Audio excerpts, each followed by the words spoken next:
Hello, everybody. This is Into the Fire with your host, Jason White, coming to you live from Tulsa, Oklahoma.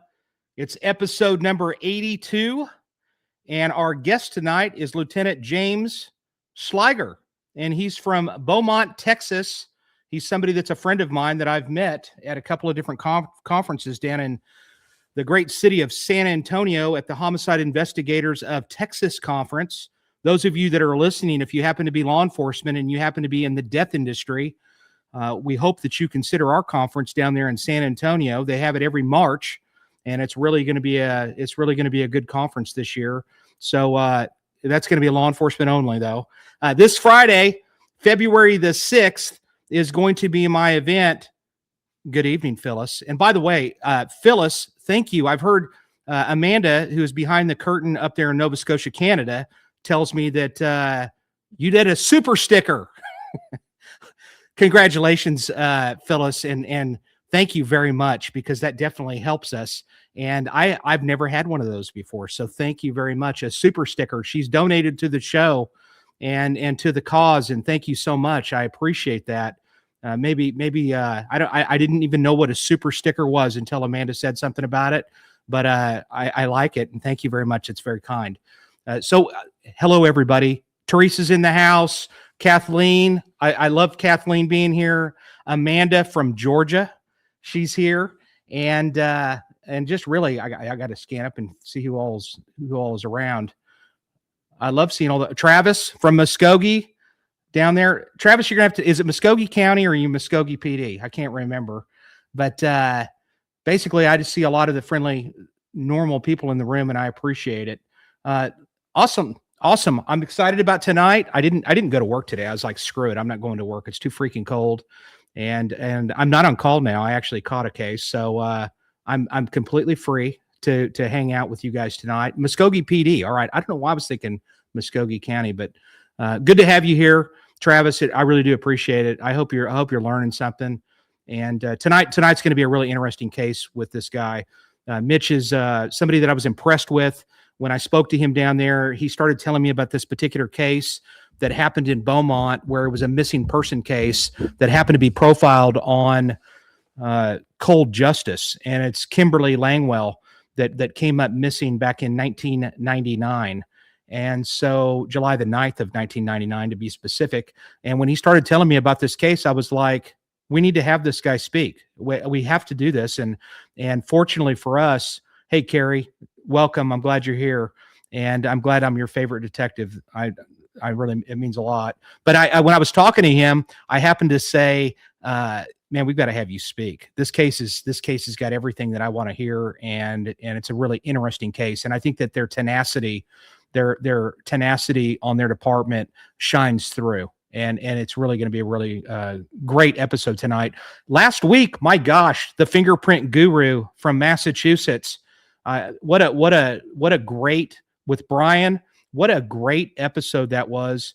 I've had a lot of exceptional comments from that, and from many cops throughout the country that were, they learned stuff. So that was really good, and so forth. But I won't take too much of this guy's time. I had mentioned February the 6th, which is next Friday.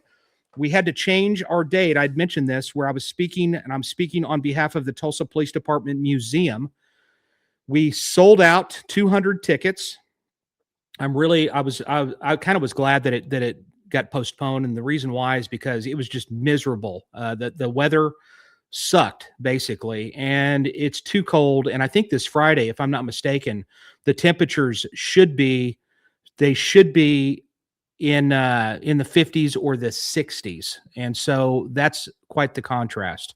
And so I'm really excited about meeting those that can show up. It's going to be a lot of fun. So nevertheless, let's get to this. I'm kind of babbling right now. Let's just get on with it. James, also known as Mitch Sliger. He basically was hired by the Beaumont Police Department in 2004, where he served 5 years in patrol and street crimes unit.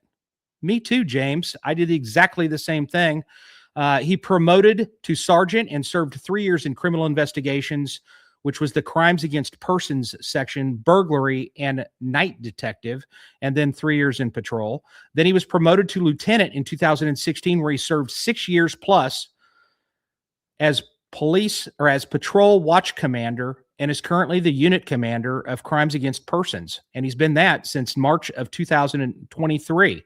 He's the commander of the Special Response Team, which is the Mobile Filed Force Unit, and member of the team since 2006. He's a master police officer with the state of Texas, and he is an 11-year member of the Honor Guard, which, let me tell you, ladies and gentlemen, that is that's a lot of work right there. Those guys do a tremendous job.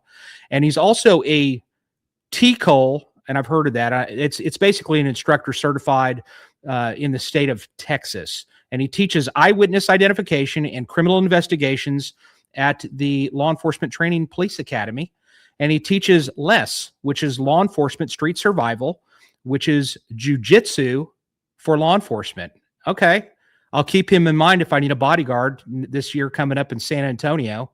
And he's also appeared in the TV documentary Cold Justice. And by the way, if you want to check out this episode specifically, you need to find season 7, episode 7.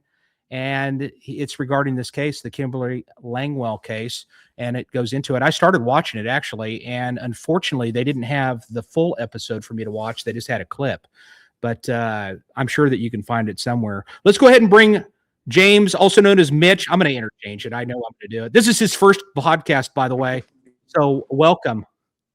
Thanks for having me. I appreciate it. Hopefully, I didn't butcher anything about your bio. And that's pretty good.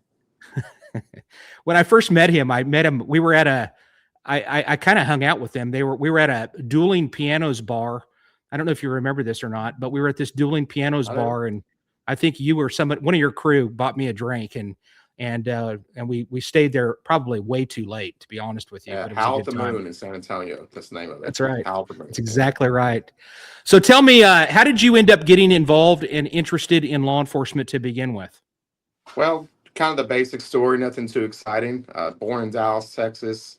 My father was a Baptist pastor. We moved around quite a lot as a kid. We lived in East Texas, West Texas, Northwestern New Mexico, eventually finding our way down to Beaumont, Texas in 97 when I was a sophomore in high school.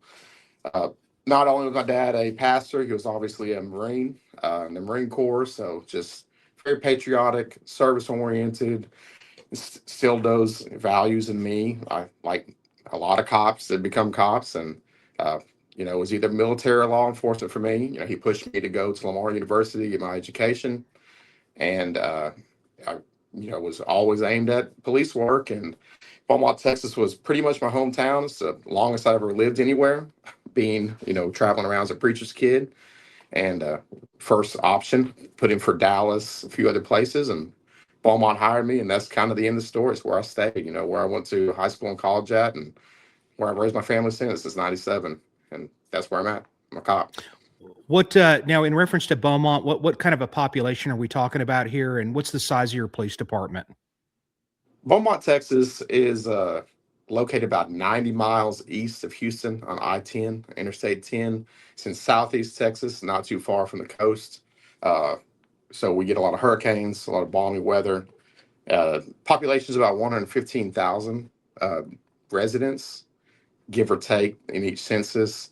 However, we kind of call ourselves, or it's referred to as part of the Golden Triangle down here. There are 3 major cities: Port Arthur, Texas, and Orange, Texas, which form a little triangle. It's petrochemical heavy industry down here, a lot of refineries.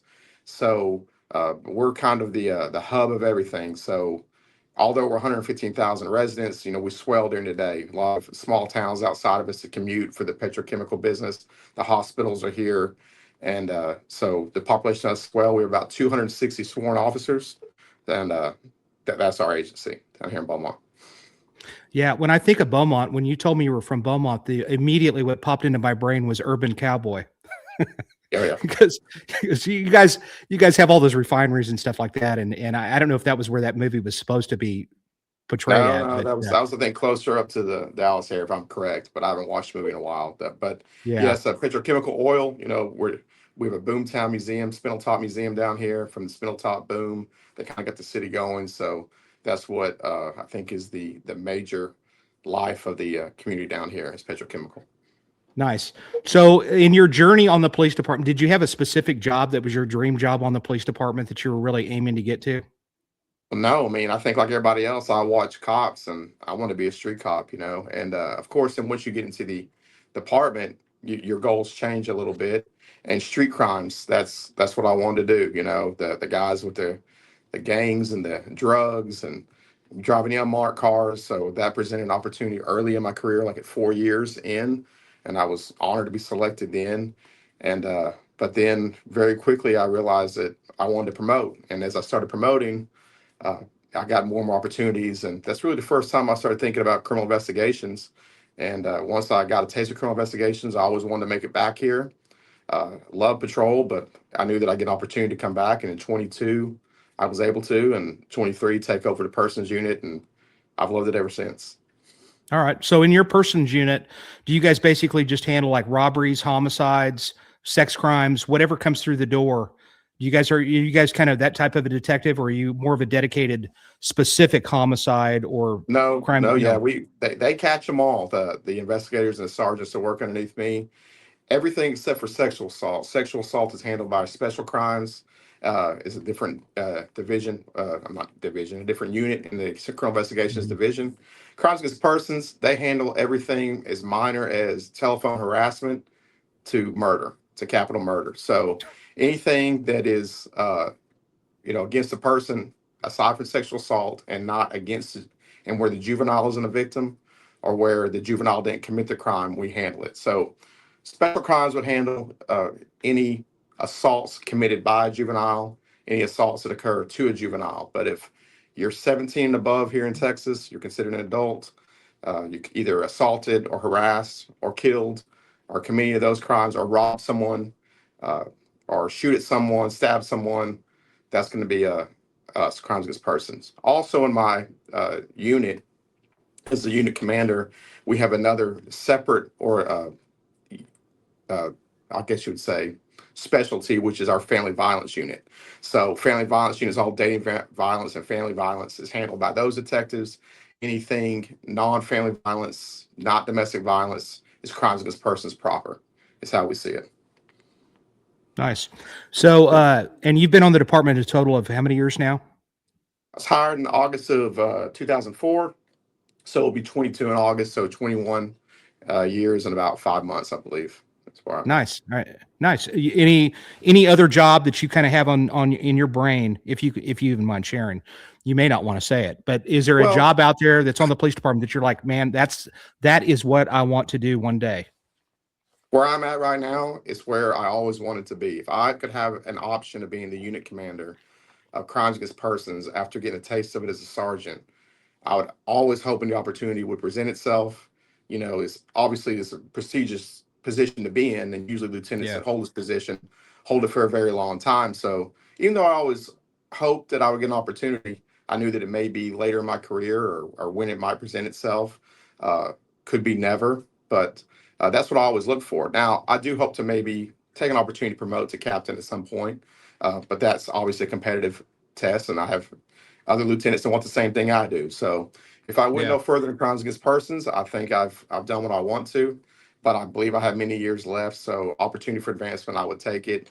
And obviously, lieutenants can be moved at any time, not for anything disciplinary, just at the will of the chief. And I believe moving to whether it be another investigative unit or another enforcement unit, it would only, you know, give me more round experience. So I'm not opposed to that. But I hope they leave me here as long as I'm enjoying it. Is what I hope.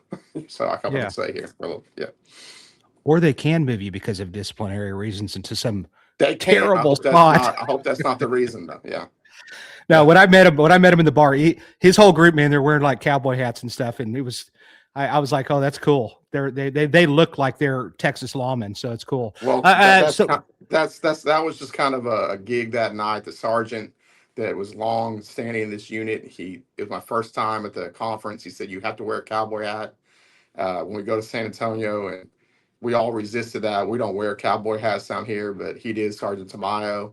And so I said, man, I'll be a good sport. And we did that night. So you found us that night. He said, because we went to the Alamo and took a nice. picture. But no, I don't wear a cowboy hat often, but I wear boots, but I don't wear a hat. So you Well, might it's have a just good seen group me of out of the people. element.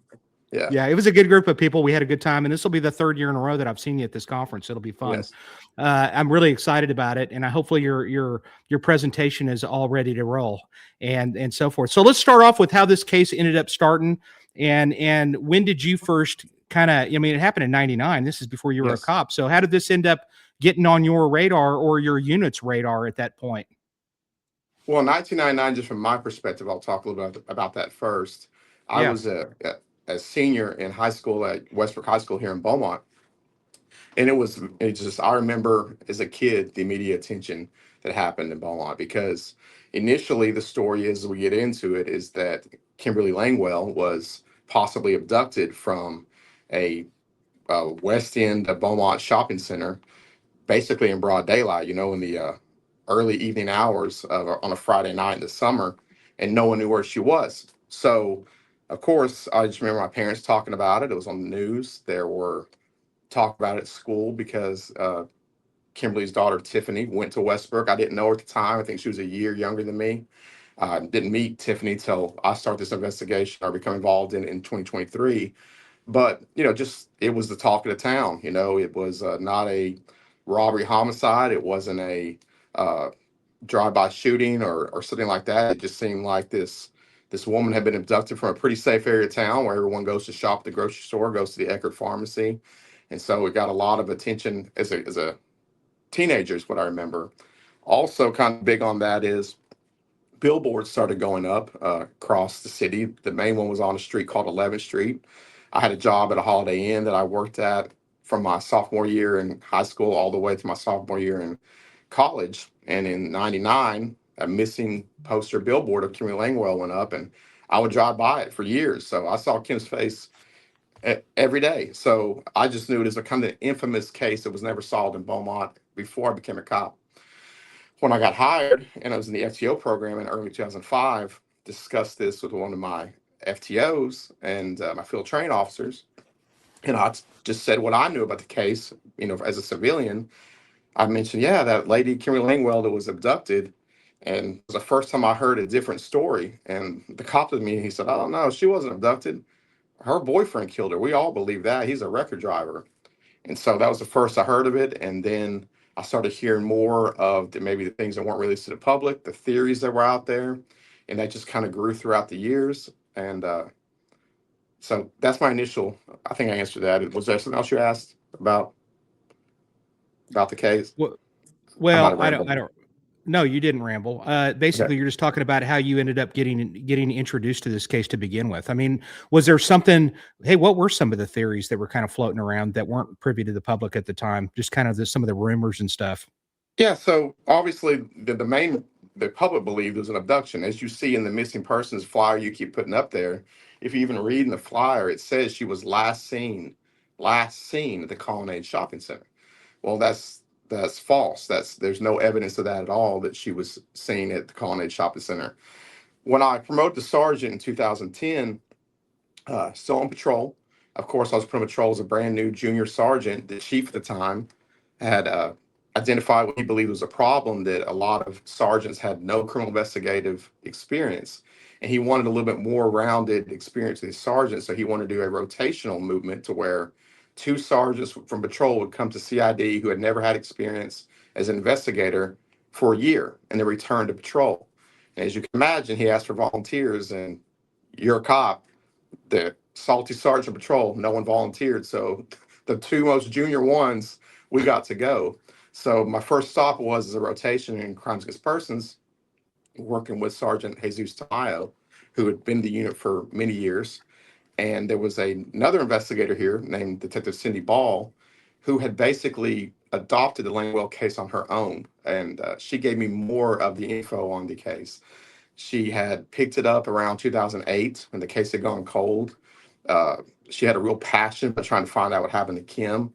So she started mentioning to me about Terry Rose, that she had this ex-boyfriend of hers that owned a record yard here and was last seen or was last known to be at his house, that no one had actually seen her at the Colonnade Shopping Center. That was just where her car was found, which was interesting to me. And then she brought up some of the other theories. There were, well, maybe she had another boyfriend, maybe it was her current boyfriend.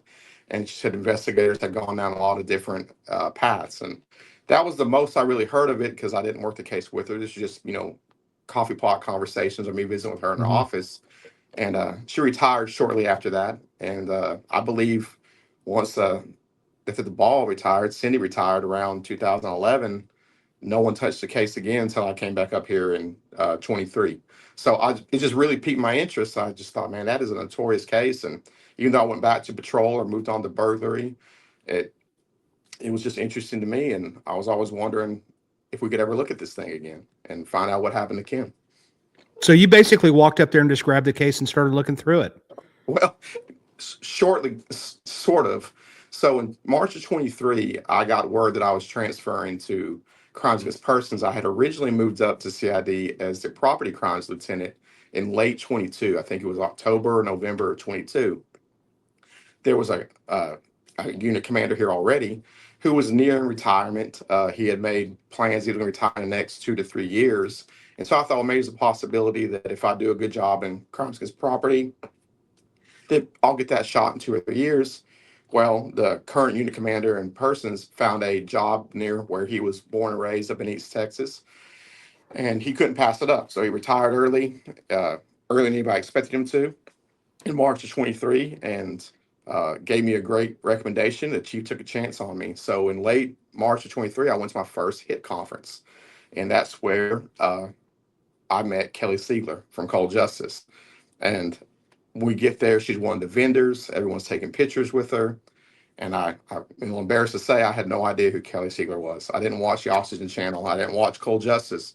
But the two detectives and the sergeant I was with, Sergeant Tamayo, were just, that's Kelly Siegler. And our wife watches her show. And I don't know who Kelly is. I had to get them to tell me who she was.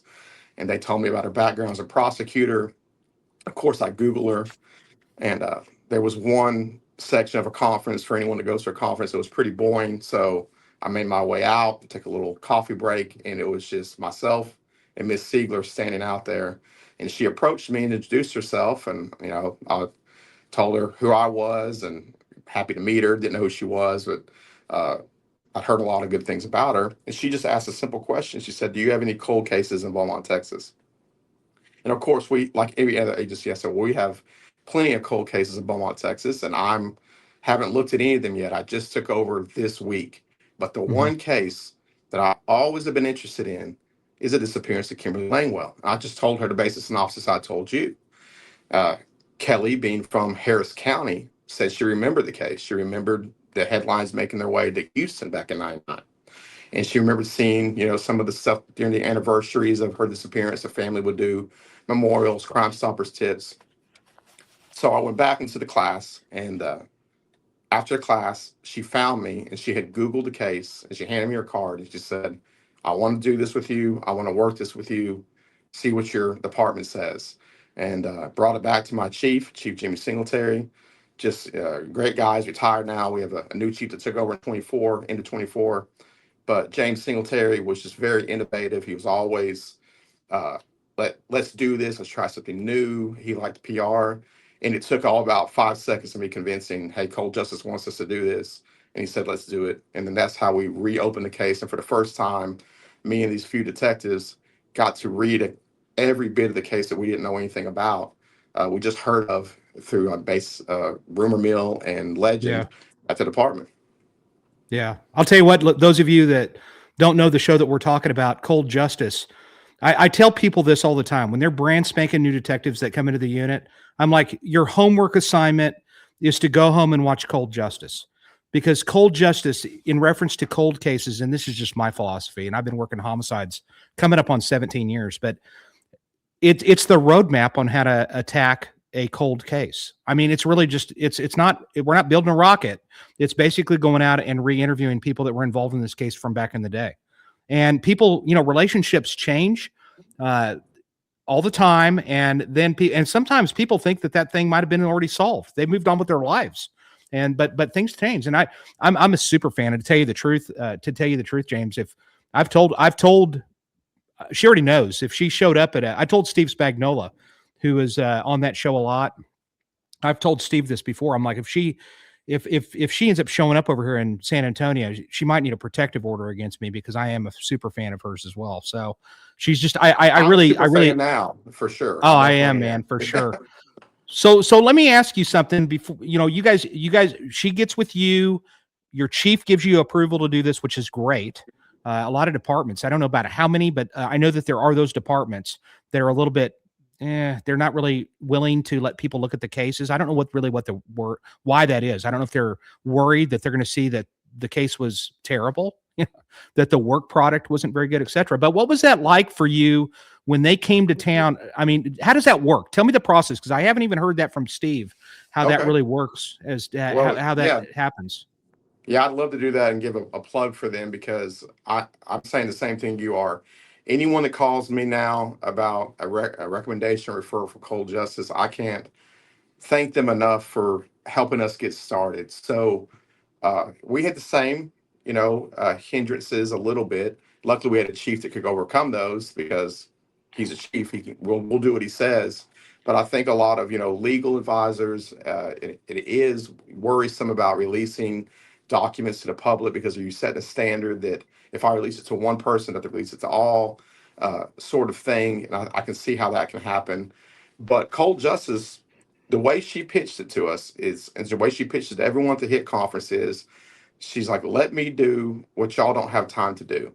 So we have 6 investigators in my unit in crimes against persons, a sergeant and a TFO with the FBI. And the TFO with the FBI is working a lot of federal cases most of the time. So really these 6 are the ones that catch the heavy rotation.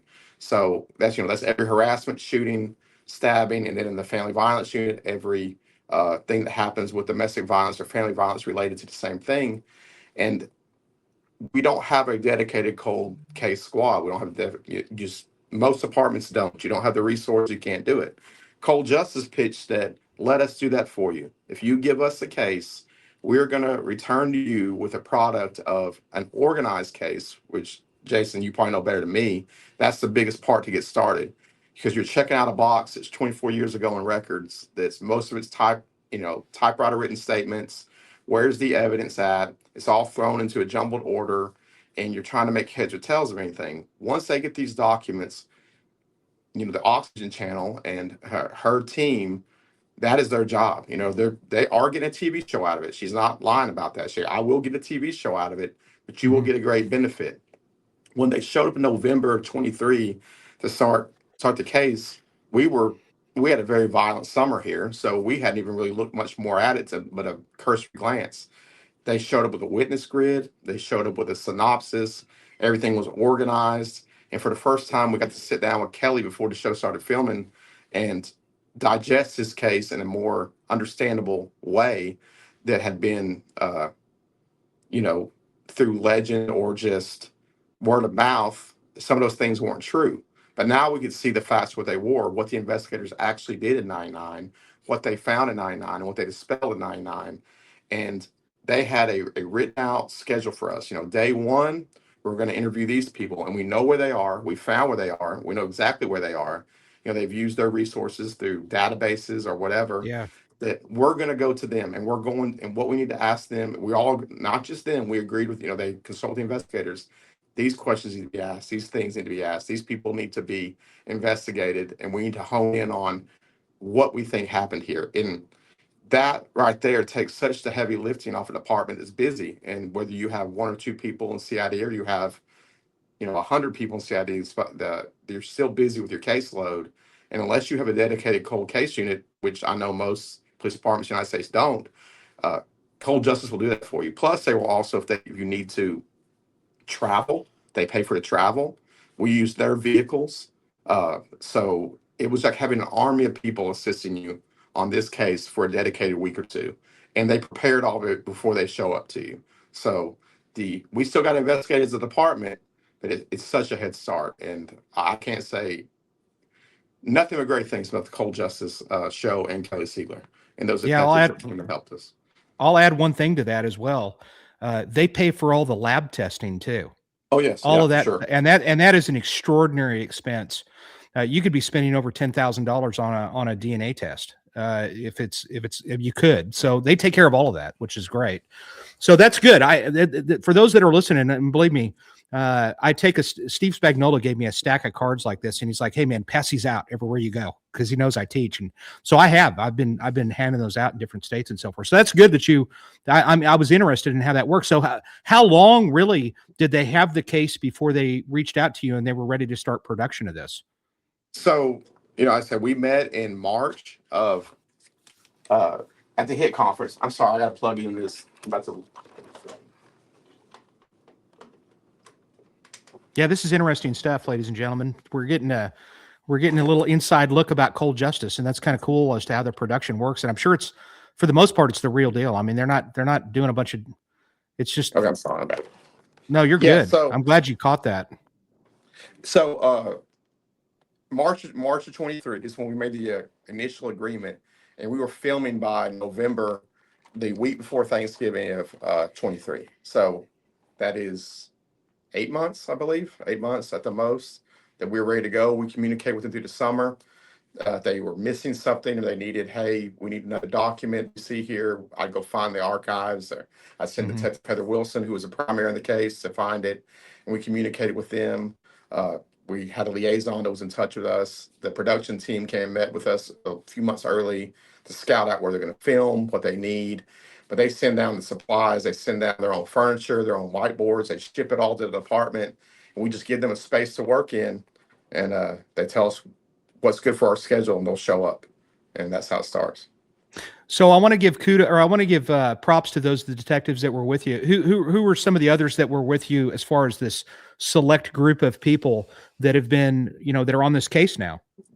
Well, as you watch the show, I would say I'm a guest star, and I should be, because the real detectives that did the heavy lifting there were Detective Heather Wilson. She's our primary investigator here. She was the most experienced detective in the unit when I took over. She's a few years behind me in seniority, but was more experienced than me in the unit.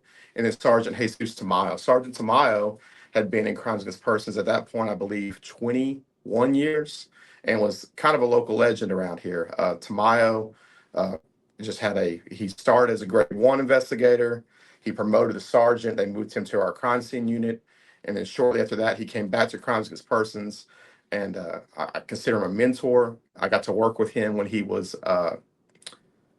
was first up here in 2010. He took me under his wing and showed me everything he knew. And it was a very short time I was here before I left back to patrol. So my first decision was who is going to be the two that work this case. Because Cold Justice likes to pick two detectives, to pair up, one with Kelly, one with the investigator they bring in for assistance. And those are my first two picks. I knew Jesus Tamayo had the experience. I knew that Detective Heather Wilson had a great closure rate. She had a great work ethic, and I also knew she had a drive. She likes doing things like this. So I just picked my most senior, and of course the sergeant I leaned on, and they did a lot of the heavy lifting. I have my little guest spots, and I kept in contact with them, and I was very passionate about the case. And I can't do anything but thank those guys so much too, because I put them through it, and they did everything I asked. Like, hey, let's just keep going, let's keep trying. And there was no pushback. They were right there with me. They had just as much desire. They fell in love with the case, and and they had to testify and do most of the things that I could just sit back and watch. So two really hard workers. And then of course a shout out to the rest of the guys, because while they were busy with this, they picked up their slack, and there weren't any complaints. They knew this was an important case. Once we started making headway after Cold Justice, which we'll get to, they had to pick up the slack, but they also wanted justice for Kim. So they might not get a lot of camera time or names out there, but it really was a very good team effort, and I just appreciate all of them on that. Yeah, teamwork makes the dream work. So as far as this thing is going on, and they come back and they've got a kind of a roadmap of what you guys need to do. How did it start playing out from that point, and were you starting to see progress right away? Oh, well, immediately that was the best thing was before we started, we wrote down what are the possibilities here? What could have happened to Kimberly Langwell? And there's a lot of things. She was a missing person. Remember, we never found her body at this point in 2023. And so we have to look at all the options. Is she a missing person? Is this a homicide? Of course, we very quickly could assume it's a homicide because they were able to show through the investigation 99 records till now that on that date in July 9th, 1999, till the time that we were starting this investigation in November, all signs of life of Kimberly had ceased to exist. There was no digital footprint. She never used a credit card. She never used a cell phone. No sightings of her. So it was very quick to say we're working on homicide, which we already assumed, but we needed to be thorough. And then we started knocking off the alternative things that could happen to Kim. Did she commit suicide? Well, no. Bodies never found. Her lifestyle didn't indicate anything of being suicidal. We started looking at other people in her past and knocking off real quick that even though she had other people that I guess technically could have done this, who's the most likely that could have done it? So before we started the investigation, we already believed, well, the most likely person did this is Terry Rose.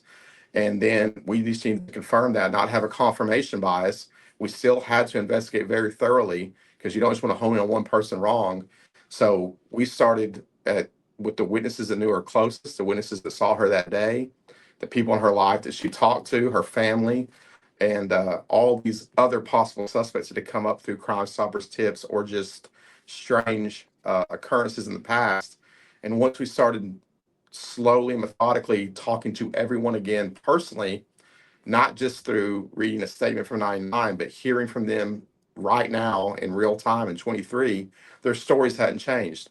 Everyone that was involved in Kimberly Langwell disappearance, whether it be her friends or family, very much their memory remembers that day. They remember that time, and it coincided with what they said in their statements. But now we were getting more information, which aren't on typed statements. There's only so much you can type. The investigator that day is going to put what he believes is pertinent, and that's just how human beings work. Mhm. This is important to my case, but you don't get everything that might have been said in that interview. They weren't audio and video recorded back then in Beaumont PD. We didn't have tapes. So now we're hearing, well, we didn't know this extra detail, or, well, I told the police that in 1999. Well, I'm sure they did. It just wasn't documented. But now we're able to hear even more specifically of Yeah. of what's happening. So re-interviewing these people that remember this case very specifically because it was a traumatic time in their lives helped us kind of narrow the gap that we were on the right track. And this was the guy. It was Terry Rose. Yeah. So you started basically talking to some of these people. Did you come across? I mean, this is usually these cases. To tell you the truth, when it ends up happening in a lot of these cases, is somebody ends up getting into trouble, and then they Yes. they they they've got motivation to kind of start talking to the cops, which is causes the dust to get dusted off that case and then taken Yeah. off of a shelf, really, or a family member that keeps calling. But Yes. so you're at this point now where you starting to find witnesses that were really well. First of all, were they willing to testify if need be, and were they wanting to cooperate, or did you find that really good witness out of the group of people that you were like, okay, this guy knows something, or he knows more than what he's telling us? Well, before we started the investigation, after the file was organized, it became very clear that there was one person or that knew what had happened here was a quasi alibi of Terry Rose. It might be a little bit ahead of myself, but we knew that the linchpin there was a friend of his that he claims he meets with later in the evening after Kim was last at his house. So our theory then, which eventually proves to be true, is if anyone knows what happens to Kim, because Terry seems to not told anyone, and if he did tell somebody, it would have to be this guy. It'd have to be a friend of his because this is fresh on his mind. Maybe he needs Mhm. some help. We don't know what rate of help he needed. We didn't know where the body was or what. We didn't know what happened. Would be him. Everyone else that we showed up and talked to, of course, they recognized Kelly as soon as they got out of the car. Like I said, I didn't know she was such a celebrity. I feel bad about that. But as soon as she stepped out of the vehicle with our detectives, they would just say, "Is this about Kim?" Because another thing that Cold Justice is, it's not scripted. We don't tell them we're coming ahead of time. It's Right. pure investigation. You show up, and they were just, finally, it's about Kim. Someone's looking into Kim, and there was no one that didn't want to talk about it. Everyone wanted to talk about it. Everyone was willing to testify, anything they could testify about. The biggest hurdle was maybe getting some trust from Kimberly's daughter, Tiffany. You know, uh, I don't want to speak too much for her, but we became very close to the family when we met them, uh, Tiffany and Kimberly's sister Susan, is that Tiffany had all but given up on the police. She had given up on the police. She had a very sour taste in her mind as a 15-year-old girl. She always knew who did it, she said, and she thought no one was listening to her. And so when I called her and told her what we were doing, introduced myself to her, it took a little bit of trust to come from her, but not too long. Her aunt, Susan, Tiffany's sister, was the complete opposite. Susan was excited from the start. She wanted to work with the police. She didn't Mhm. hold any grudges, I could tell. And she just told Tiffany, we have to do this. We at least need to get your mom's story out there. And Mhm. that was their lowest bar of expectation on this. It wasn't, I don't think they ever believed the case would be solved. And even us, I have to admit it, our expectations were very low. No one solved this case. They're all they wanted was, we want our mom to be remembered. People forgotten about Kimberly. We just want someone to care and look and tell her story again. And so once Tiffany bought into that, that was another good thing about having cold justice is, their people aren't police.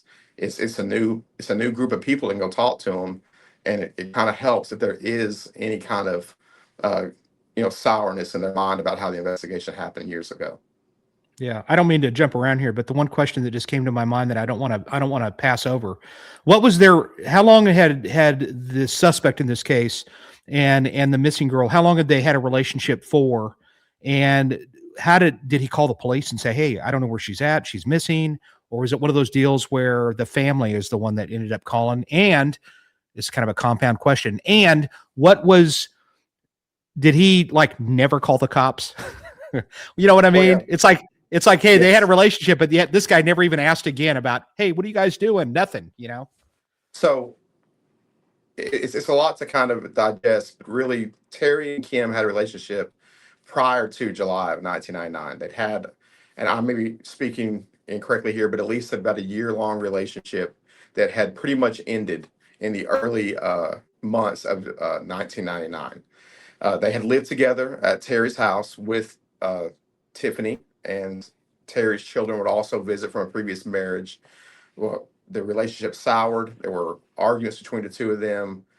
Tiffany and Kim eventually move out, get their own residence, and in early summer, Kim starts dating a new person at work. She worked at ExxonMobil down here, as I mentioned before, petrochemical. Met a coworker of hers there, and that relationship seemed to really be taking off. Kind of started as, just a normal early relationship, but between all the witnesses and the new boyfriend we talked to, things were starting to progress to the point that Kim was like, this is going to be serious. I'm going to move on with the new guy. However, she always had contact with Terry, probably not by her choice. Terry exhibited a lot of controlling behavior, never let her out of his sight. He would still call her every morning. He would come by her house late at night to see who she was out with, what time she got home. And from family and even the daughter that tell us, you know, Kim never just would pacify him. She's like, I'll just keep talking to him. I'll calm him down. Mhm. It's kind of going to a slow stop, coasting to a slow stop rather than breaking off completely.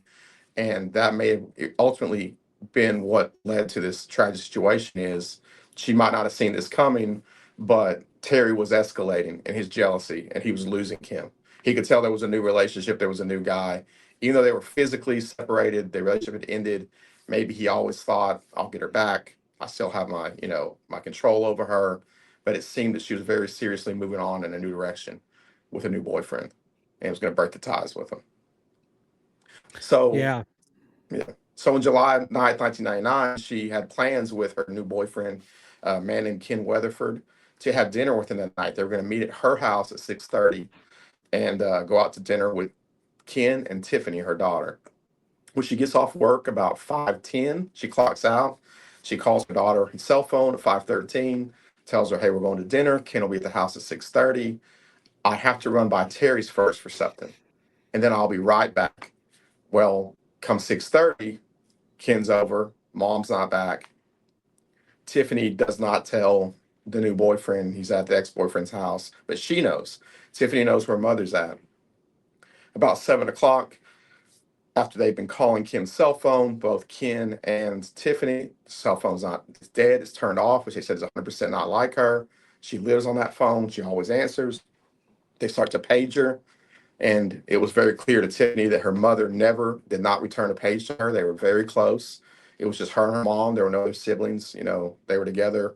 They were very close. They were each other's world, is how she describes it.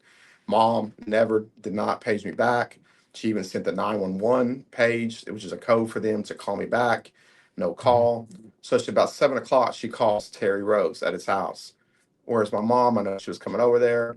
Terry's statement is she left about 5:30 and haven't seen her.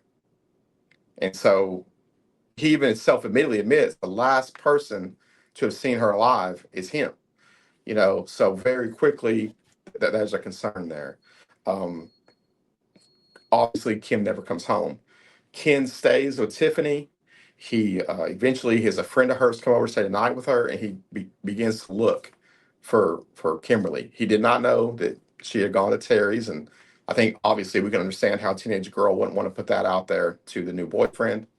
So he goes on his own looking for her car or looking for her. Well, the first place he goes is kind of an area of town where we have some bars, some nightclubs, and he finds Kim's car parked in front of the Eckerd Shopping Center, kind of close to where these bars and places are across the street.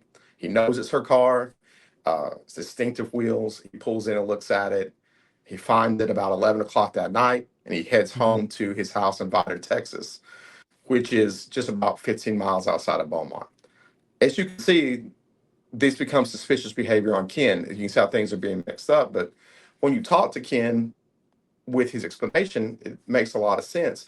He's not anyone at this point thinking that Kim has been killed. He doesn't even know that Kim's been over at Terry's house. Yeah. Okay, so the first thing in his mind is, what's she doing? You know, I thought things were good. Why would this is just totally out of her? Like he's kind of hurt and befuddled. Like, is she out without me? You know, Mhm. did she just turn her phone off on me? So he goes home. He waits till about 3 a.m. that morning, which is understandable. Bars close at 2 here in Texas. So he's like, if anything, that car will be gone. She'll be back home or that car will be moved at 3 because she will have done whatever she needs to do and the car won't be there. He drives back into Beaumont at 3 a.m. The car is still there. People have a question, well, why didn't he call the police then? But you put yourself in his mind frame, as he's explained, what would a man think if a car's still there at 3 a.m.? Not that my girlfriend's been killed, but really, is this really happening? You know? Yeah. She went So home with somebody else. exactly, but Yeah. he's still just not making sense to him because they were doing so well. So he says he goes home, he can't sleep. So about I believe at 6:30 or 7, he goes and calls Tiffany and he says, "Did your mom come home?" No, she didn't. He said, "We need to call the police," and tells her what he found. So that's what she reported missing. Uh, Kind of a disconnect there between patrol response to take a missing person report, but no one goes to the car. No police officers go to the car. The family goes to the car. The family finds the car in a shopping center. It's locked, no keys in it. There's a cell phone in there and a purse. Mhm. They've already called the police. No one's come out. So they call the only person I could think of that is always willing to help, who always is worried about Kim. The self-admittedly goes by her house every night to make sure she gets home safe. uh, they call Terry Rose. So Terry Rose comes and, being a record driver, unlocks the car for him, but doesn't say anything. They say, "Hey, Kim's missing." He doesn't act concerned at all. He's like, "Okay, well, now you know how I feel." Gets in his car and leaves. And so very quickly, Susan is suspicious, the sister, and he's not concerned that this would be his time to shine. That's kind of how Detective Wilson and I have talked. You know, a guy that's Yeah. always caring about her. If he was really concerned about her, you think he'd be activated. He'd be in Mhm. super sleuth mode. You know, Yeah. call the police. She was at my house. She left here. I don't know where she went.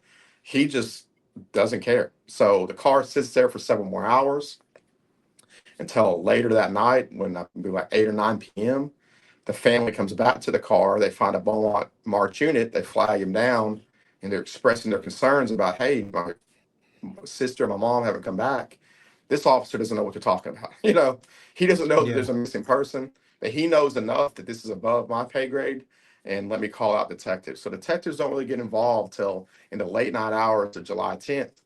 They eventually go to Terry Rose's house in the early morning hours of July 11th because they realized that was the last place she was actually seen, because she told Tiffany. If she had never told Tiffany that she was going by there, we wouldn't know this information. They do search his house, obviously to find no signs of Kim. And we have to remember at this point, they're looking for a missing person. You Mhm. know, they get a consensual search, and he has the same story. Showed up at 5:30. And so that's kind of where the investigation starts up. But no, he never called the police himself. He acts unconcerned. He kind of gives them excuses as, well, she's probably running around with other men. She probably went to Houston. This is how she Mhm. is. When they start pressing him further with that. But Travis from Muskogee, he'd asked, was he a suspect early on? And it sounds to me like he was. He was pretty Yes, much yes, on, very much. you know. Yeah, very much.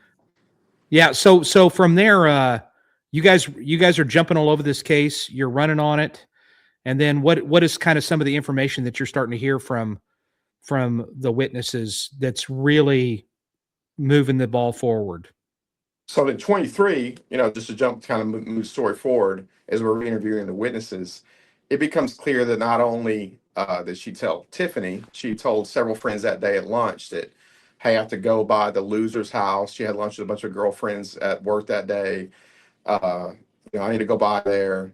Uh, Terry had used some type of ruse to get her back. There's different stories. She told friends that he said there was jewelry she needed to pick up. She needed to come get this jewelry.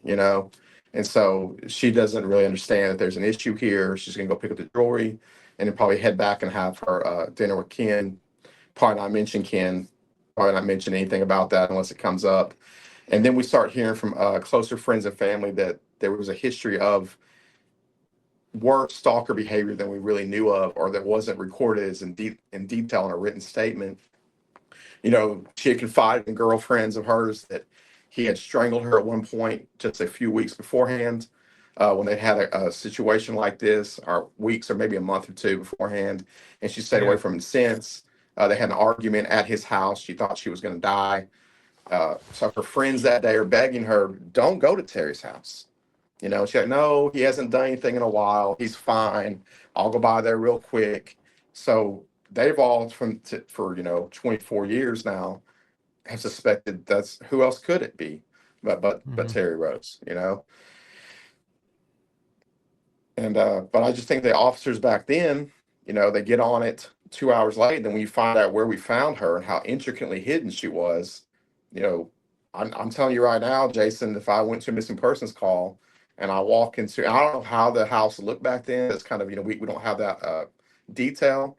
But if I walk into a house and the flooring is intact and there's furniture or something, I'm not going to be moving beds and rugs to look for a missing Yeah. person. I'm looking for Yeah. her purse. I'm looking for blood. I'm looking for signs Right. of a struggle. I'm looking for anything obvious that will lead me to be that she is here or something happened here. And I'm Right. just hypothesizing that that's what those investigators back then were looking for.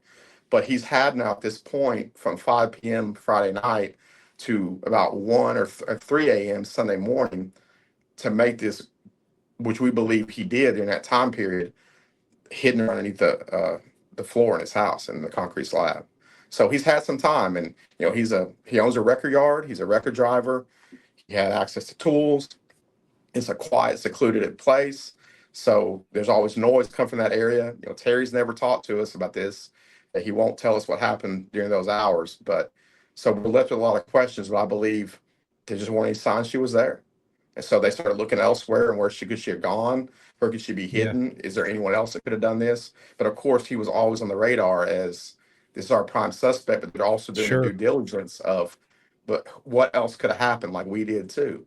We don't want to focus on one guy and put all of our eggs in this basket because we've looked and we have nothing. We have nothing but she was there at some point that night.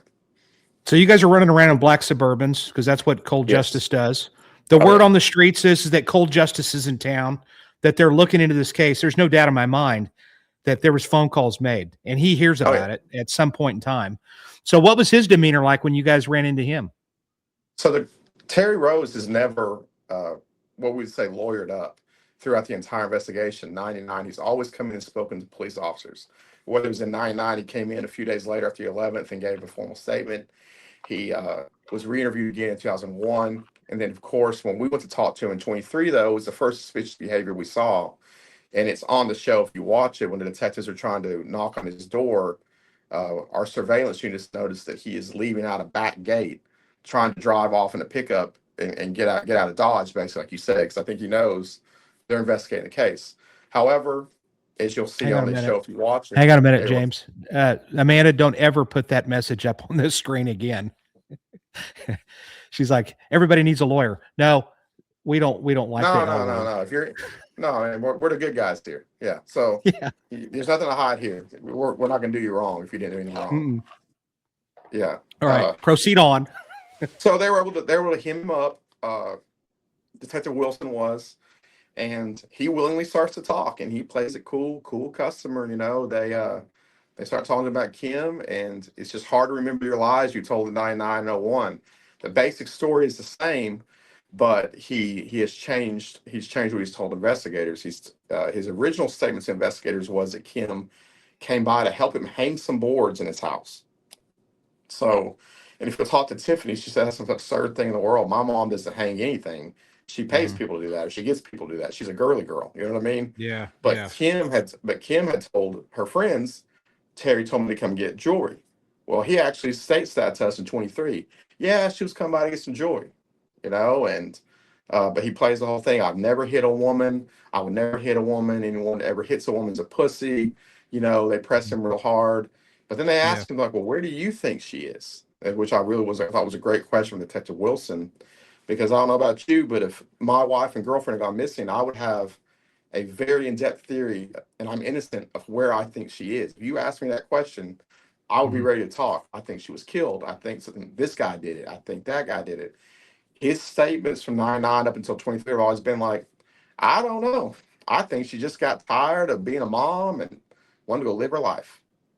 And just matter of fact, he doesn't care, you know. She wasn't that big of a deal to me, which we know was a lie based on all the statements from everyone else about how controlling he was, and his self-admitted statements in '01, where he basically admits to stalker behavior, but he doesn't see it as stalker behavior. He's just checking on her. He's just making sure she's okay every day and every night, you know. So that right there, obviously, this guy's not going to confess. You know what I mean? So that's kind of left it. But he tried to Sure. dodge us, but once you front him up, he plays the cool customer, and why not? He's gotten away for 24 years. He must think they're not going to find her. So what What's made the you, policy? what gave you enough to get back into that? Did he give you permission to go back into that house, or did you guys end up doing a search warrant, So or how'd we that end did, up but we ended up getting a transpiring? search warrant. So after the show filmed, we did not find Kimberly Langwell. We believe we had a very strong circumstantial case that, you know, means an opportunity. There's only one person that could do it. You know, her timeline was just down to the fact that the last place she was alive was Terry Rose's house. That's the last proof of life. So where else could she have been killed at? Was right there. However, you can see that, you know, district attorney's offices are want a little bit more, and you can't blame them for that. So we asked for a grand jury. They said, well, we did a TV show. How about we bring them into the grand jury? All these witnesses, along with Terry Rose and Mm-hmm. his friend David Wiley, who he met with at 9:30 that night after her disappearance. We pressed everybody in the grand jury, and of course, the grand jury sees it like we see it. They do, but you know, where's that smoking gun at? Where is it?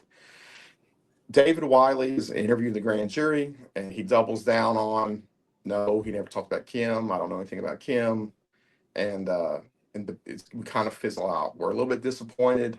Terry Mm-hmm. Rose, you know, refuses to the same story. Everything doesn't know what happened to her, so we move on. But I remember the three of us walking out, me and Sergeant Tamayo and Detective Wilson of the grand jury, and you know, this is what I say about tenacity. All three of us were like, I don't think we're done.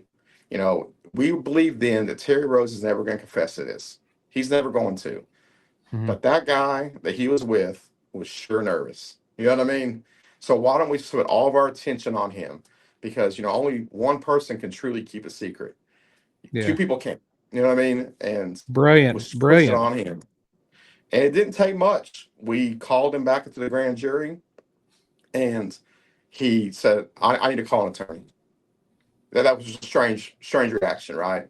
Yeah. And very quickly, an attorney reaches out to us and says, hey, I got a guy that wants to talk to you. Obviously, he wants some assurances. Hmm. and Wiley provides the break in the case. He gives us that not only does he know what happened to Kim, but he was instrumental in the biggest mystery part of this. So, as we mentioned, her car is found at the Eckerd parking lot at the Colonnade Shopping Center, which is miles from Terry Rose's house.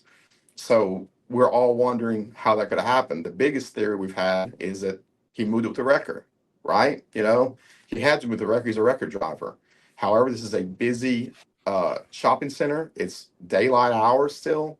Surely someone would have seen a wrecker Yeah. dropping it off. So it was the biggest situation here. Well, as Wiley's testified now in open court and other news stories, he admits that he gets off work. He knows Terry. He used to work for him. He doesn't work for him currently in 1999 in July, but they're still friends. And Terry says, "Hey, I need your help. Meet me at Walmart parking lot." He pulls up a Walmart parking lot and he sees Kim's car, which is not where the car is eventually found. And Terry gets out of it. So he doesn't see Kim. And he knows something's up. Terry tells him, "I don't like this spot. Follow me." Follows him a few miles down the road to the Eckerd Shopping Center, where eventually, uh, hold on a second, where eventually he parks the car where it's found, gets in the car with him, and then there's, just to summarize, at some point, David starts asking questions, "Man, what's going on, man?" And he's like, "I Yeah. killed her. I shot her in the back of the head. Killed her. I got her car out of the way." They dropped the car off. He drops him back off at the house. They have plans to meet up again at a pool hall, which happens to be in the same shopping center her car is found. I believe Terry did that on purpose. I think Terry wanted to keep eyes, in my theory, to keep eyes on it in case the cops do show up to it. He'll know if it's found that night, Hmm. if somebody pops it. And so we pushed Wiley a little bit further into, "Man, did you have anything to do with this? Did you help him, hide him?" Well, I'm sorry, I'm jumping ahead. He says, "I also know where she is. She will still be there." Is all he gave us. And he says she's going to be under the floor in the house. That just seemed crazy to us. This is a slab house. It's not pier and beam. And how would anybody know that unless he helped or saw it happen? Hmm. David denies to this day ever helping, providing assistance, but says that Terry told him that's where he's going to put her, or that's where he's putting her. Is under the Well, floor, under the concrete. let me ask you this right quick. Oh, under the concrete. So Yes. so we're not talking about a crawl space. We're talking about No. literally under a concrete slab, which is not an easy thing to do. And So as you can so imagine, we're not really believing this either, right? Uh, we're saying, "What do you mean under the concrete?" Because we're thinking a crawl space. Maybe he yeah. temporarily stored her there, and he's moved her since. Because he owns acres and acres of real estate there with junk cars, short storage sheds. Well, Hmm. maybe he put her there originally, but he could have moved her since. And we're really pushing hard on David to be like, "Man, give us. Did you help it? Did you?" That would help us a lot. Like, "No, I know she's there because I broke the concrete." He denies that. Denies he never saw her body. He never went in, but he's trying to tell us it's where she's going to be. She's going to be underneath there. So now we have to go to bring him back in front of the grand jury, and of course the DA's like, "We're giving you a warrant. Judge is giving you a warrant," and we're going to have to break this concrete. So you can imagine how that went, convincing our Hmm. chiefs and our district attorney's office. Because when you break concrete, you're destroying a house. It's Yeah. it's done. So, Yeah. uh, It's an but expensive that venture for sure. yeah, but that's as far as we could push it. But it was great. But the information of him knowing about the car made it. He had to be credible enough. You see what I'm saying? That Yeah. he's admitting to involvement in the crime. And his statement was basically, "Once I knew I helped move that car, I've watched a bunch of cop movies. I knew I was just as guilty as murder. Whether he was or not, he believed it." And Hmm. he was only interviewed one time in 1999. He was interviewed in July 11th, that same day they searched the house. And he was never talked to again until we talked to him again in 23 and 24. So I think, you know, obviously I have my feelings on the matter, but you can understand that it's easy to keep a secret if no one's asking you and you think you're going to be in trouble for a long time. So it's not that he continually lied for 24 years. He just kept a really good secret after he was asked one time. You know what I mean? Okay. And then Yeah. once the pressure turned up on him a little bit, he came back and he said, "I need to do the right thing. I need to do what I need to do, and I know y'all are going to do this, and I've held on to this for years. That's what she's going to be." So we executed the search warrant. in June 10th of that year. The grand jury was on April 3rd. Uh, June 10th, we issued the warrant. It was a huge undertaking. I wasn't part of most of that. Of course, we have other cases going on here. Once again, I turned that over to the two, Mhm. great people that work for me, Detective Heather Yeah. Wilson and Sergeant Tamayo. And we utilize BPD SWAT to, clear residents. We utilize our traffic units, shut down the street.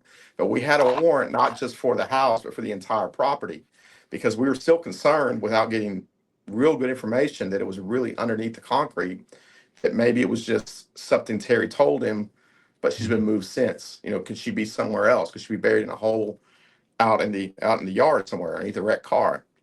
Right. So we were able to get great assistance from the FBI. The evidence response team came in, and for 3 days they searched the entire property. And eventually they honed back in on the house using GPR, and we actually reached out to Texas EquiSearch. We have a pretty good relationship with Tim Miller down here, and he came in and assisted with his GPR too. And in a guest bedroom, which happens to be his kid's bedroom, they find a void in the floor. There's flooring, tile flooring, but there's no rebar. So they smashed it, and underneath the tile was just cinder blocks. Uh, and so once they started digging, that's where we found the gravesite for Kimberly Langwell. Gosh, that had to have been an unbelievable feeling, honestly. Unbelievable, yeah, unbelievable. Unbelievable. When I got the phone call, sitting in my office, because I'm paying attention, from Detective Wilson, and she's like, "You ain't gonna believe this. We think we found it." I'm like, "Okay, well, something's gonna be there." And then they start digging and digging, and then the first thing they find are some human remains very early, just small pieces of bones. We knew we had it, and went to our district attorney's office, and we said, now's the time. We need an arrest warrant. And then within a few minutes, the PC was written up, judge was called, arrest warrant was issued. Terry Rose had been removed from the house, obviously, and been for days. We had taken his residence from him. Yeah. He was not allowed back in. And Yeah. he was under surveillance. We knew where he was. The warrant was signed. Our special assignment unit, which is like our street crimes unit, surveillance unit, took him down at a local restaurant, put in custody real quick. And then the excavation kept on for another 6, 7, 8 hours, going through Mhm. muck and digging and digging. And eventually she was found. The rest of her remains skeletal in that bedroom. Really? Pretty much Yes. entirely skeletal remains.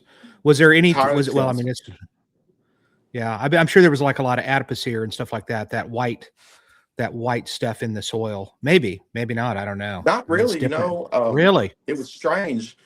And I gotta give this to this response team, forensics. They do all the hard lifting, and of course our Beaumont crime scene unit was right there with them. So we had every personnel. These guys have worked in the Texas heat, searching that property for 4 days. It's going on 2 or 3 and 4 in the morning, and they've been digging. Yeah. It's just muck, and they're sifting, and you can tell that they're getting to it. But those very early bones we found that allowed us to arrest him early in the night. We didn't Mhm. get to the rest of the remains till later. So, but once we got to the rest of the remains, we didn't find any clothing. She was wrapped in some type of a blanket or something, which Mhm. was nice for us because it kind of kept her all together. You know what I mean? Yeah. And Yeah. unwrapped it, and you could tell everyone was very passionate about finding Kim, whether it be FBI response team, those crime scene unit techs that I also supervise are also part of my unit. The crime scene unit, saying the crimes against persons, and then of course Detective Wilson and Sergeant Tamayo, Yeah. digging through the muck and sifting. And I get to go out at the very end, as I'm just kept up. We had other homicides that week, and it was just What, an unbelievable relief. what about evidence of a gunshot wound to the head? Was that Oh yeah, evident in the skeleton? oh yeah, for sure. Autopsy revealed a bullet to the back of the head. In fact, we found a projectile inside her skull still during the autopsy at UNT. So lower base of the head, uh, in almost kind of say it like she never saw it coming type deal. We don't know Yeah. how that happened. So it would Terry not tell us exactly what happened, not being truthful to this day. Only he knows what happened in that house. But this was Yeah. definitely not self-inflicted. This was definitely not a struggle over firearm. This was anything like that. I mean, if you're shot in Yeah. the back of the head base of the skull, there's Yeah. only one way It's that's an gonna happen. it's an execution. So Yes, for so sure. basically, what was his demeanor like when you guys put him in custody. You said he's never really lawyered up on anybody. Did He he? did. Oh, He he did did then. then. Yeah. Okay. He had Okay. a very defeated look. He had a very defeated look, and Hmm.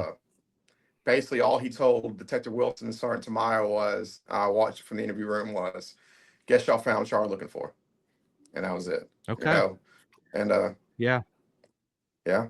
What And what that happened in was the court case? Was it pretty much cut and dry? Pretty smooth sailing, or was there any kind of? I mean, I when you got a body buried underneath your slab, yeah, that's a it's hard to problem. beat that. It's hard to beat Yeah. that, but we were wondering what his goal was here. And so, with talk with the family, the district attorney's office, like, we can take this to trial and it's a slam dunk. We'll embarrass him, but you always have Yeah. that thing you consider, that one juror. But if we can get him to take a hefty plea at his age, I believe he's 68 years old now. Hmm. That's what we'd like to do. Of course, the Hmm. family, I don't think, wanted to relive this whole thing to the court, and we expected a plea pretty quick. However, he hired his own attorney, but then he wasn't able to afford his attorney. He wasn't paying the bills, so then that delayed it. He got appointed a public defender, which now Yeah. he needed his own time to do his own investigation. He needed to prepare his own Sure. defense, and then eventually on December 16th of last year, he pled to 40 years. He did want to introduce some type of evidence, which I believe everyone can find online. In Judge Raquel's West Court, it's all televised there. I think she's allowed the footage out there on YouTube and other places. He never makes a statement. He never gets on the stand. I believe he submitted a PSI, a pre-sentence investigation statement to her, but I don't believe that's public. It's not out there yet, so I'm not going to talk much about it. But still, not Yeah. really much of a explanation. And it didn't go over well for him. I never saw remorse, never apology to Tiffany. In Yeah. fact, in the court, as you'll see, they played jail calls during his sentencing to where he's speaking to someone and he's blaming Tiffany for the fact that he's there. If she would have just Hmm. told him about that other man, blaming a daughter, the 15-year-old, this wouldn't have Yeah. happened. And talks Yeah. very ugly about her, talks down on her, and didn't take long for the judge to go, if I could give you more than the max you plead to, I would. You're definitely getting the max. And he got 40 years. Yeah, I think this is a case right here that you guys really needed to find the body on this case. I mean, a no body case. We talked about it. You came up to me and you were asking me questions about this case, and I think that Yeah. was before you guys even found the body. Before he I think found it, you yeah. were, yeah. And so, very, a lot of people are saying this in the chats over here. That's very impressive, and I agree. And it's not cold justice helps. It helps Yes. kind of get things going, but I think that your sheer tenacity with your department and your investigators really is pretty evident and impressive. And that's why I think that this is a story that I'm glad you came on here and told us. And honestly, I'll tell you something, James. I think that this guy, after he sits in prison for a couple of years, he might be worthy of a visit just to see if he's willing to, after he's adjusted there, maybe he's willing to just tell the whole story to give some answers to the family, maybe. And then again, there's really not a good reason for what he did. So maybe No, that'd be a reason he no. wouldn't. It's pure jealousy, and it's brought up on the show, and it's brought up in the court case where people can search it. Is that we believe the tipping point was basically that she was finally moving on. It's a sad case of what we Yeah. see with domestic violence everywhere. Uh, and there people have told us that she actually went on a trip with Ken Weatherford in late June, her new boyfriend, to Cancun, Cozumel area. However, Terry had given her some money to go to Cancun because she told him she was going with girlfriends. But we believe that he found out. There's a lot of evidence and, of course, statements from people that say Terry knew before that happened. But I just don't think Kim knew that he knew. I don't think Kim knew Yeah. that she was walking into a firestorm. I believe he played her. She didn't know that he was going to front her up about, I gave you $500 with your friends. You want that other guy. And I don't think she knew what she was walking into. He definitely baited her in there with the jewelry. Now, whether it was to commit cold-blooded murder that immediately or whether it escalated with his anger, we don't know yet because only Kim and Terry know, and Terry's not talking right now. But I believe she thought this was like every other interaction with him. Hmm. She'd go get what he wanted. She'd calm him down. And she'd move on, so he wouldn't interfere. I believe wouldn't interfere with her night with Ken and Tiffany. If I go and pacify him and get this jewelry, maybe he won't stop me, maybe he won't show up at the dinner place or come by the house tonight while we're having, a good time with my daughter and my boyfriend. And she had no idea what she was going into, but she told us from the start where she was. She told her daughter. I think that's a big thing we keyed on, is that these people sometimes tell us, we're seeing this as we go. They tell us what happened to them. And if she wouldn't have called Tiffany and said, hey, I got to make a stop, but she had a great relationship with her daughter. They talked all the time, and she Yeah. didn't keep things from her. And because if not that, it would be hard to put that she was there at 5:10 or 5:30. So Tiffany McGinnis, her daughter was able to say, no, my mom said she went to Terry's, and she was able to call Terry and kind of put Hmm. him on the spot where he couldn't deny that she came over, you know, Yeah. because he may have denied she never showed up at all. So without Tiffany knowing that, Ken didn't know, no one would have known but him. So Yeah. that was a big Yeah. key to it. It is a big key. I'll tell you what. If somebody has any information in reference to one of those other cold cases in the Beaumont, Texas area, do you guys have a dedicated cold case line, or is it No, we just they can don't. It's reach out to just, man, we go through our main dispatch, but of course, 832-123 tips. Crime Stoppers is where we're getting a bunch of this. We've just actually closed a cold case from 2021 this year, a few months ago, that we didn't even know was a homicide. It was ruled in 2021 as a possible accidental overdose.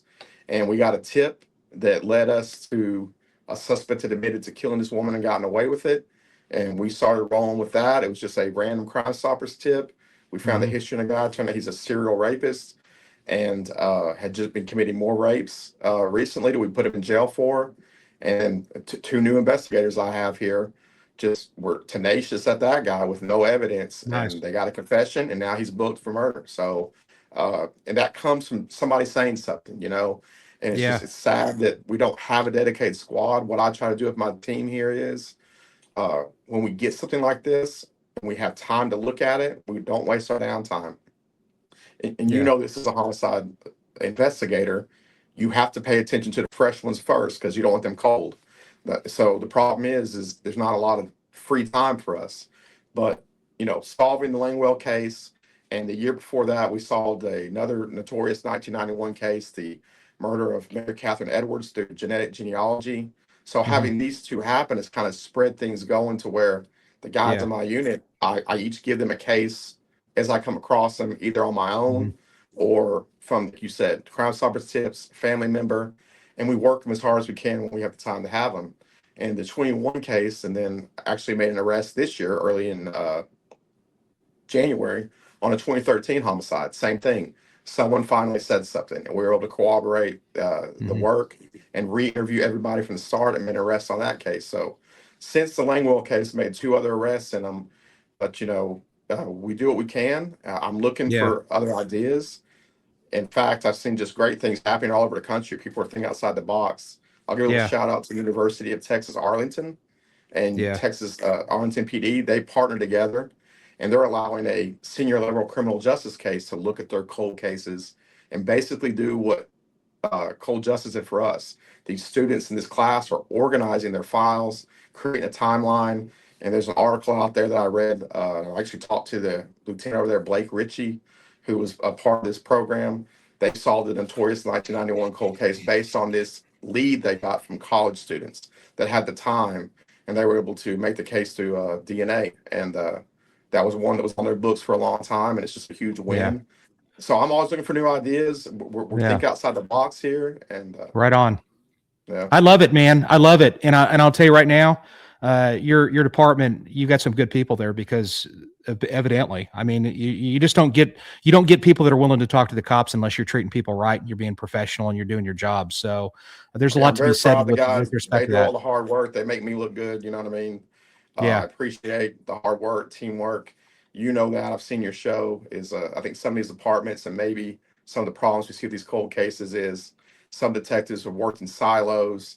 Teamwork's not a big deal. It's kind of Yeah. possessive That's. of a case, but Hmm. and they work good together. They work good with the other units. They work good with special crimes as a Yeah. 21 case, and I'm just really proud of them. They make me look good. That's.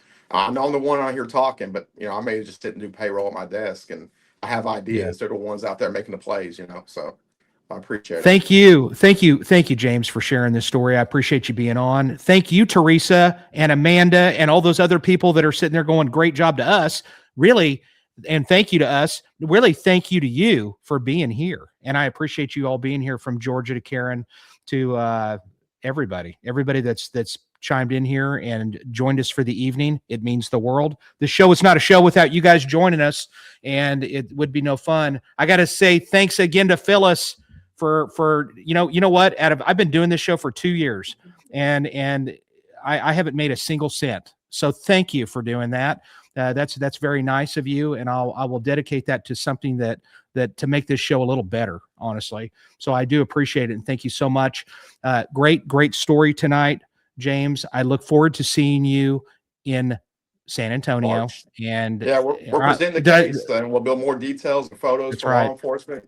So Great. any Texas cops or Oklahoma cops, man, come see it. We'll show you all the behind the scenes stuff for sure. That's right. I will see you there. We will hang out, and we will talk more about this for sure. Ladies and gentlemen, thank you for everybody for being here. For those of you that are tuning in tonight that are planning on seeing me February the 6th, remember the doors open at about 5 p.m. for meet and greet. We will start strictly at 6 p.m. and we will go to 8.